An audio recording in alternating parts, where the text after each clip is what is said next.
Praise the lord, హల్లెలూయా. క్రీస్తు శిలువ ధ్యానములు 38వ రోజు. ప్రతిరోజు క్రమం తప్పకుండా వీక్షిస్తున్న మీ అందరికీ నా హృదయపూర్వక వందనములు తెలియజేస్తున్నాను.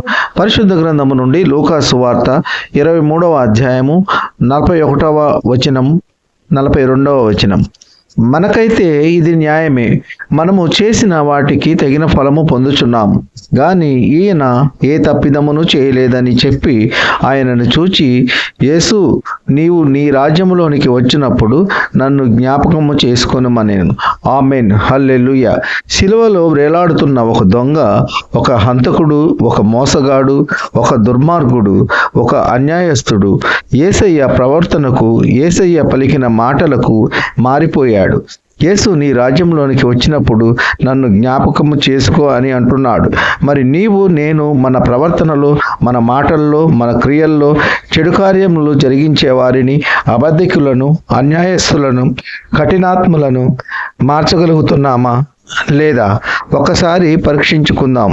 లేక ఇంకా కొంతమంది దుర్మార్గులను, దొంగలను, అన్యాయస్తులను తయారు చేస్తున్నామా?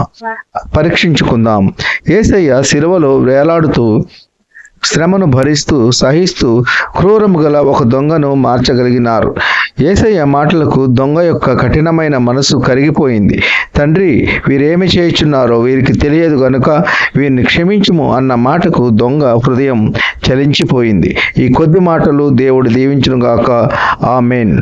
విన్న వాక్యము దేవునికరంగా ఉన్నట్లయితే లైక్ చేయండి, షేర్ చేయండి, సబ్స్క్రైబ్ చేసుకోండి. మీ సహోదరుడు కోలా డానియల్.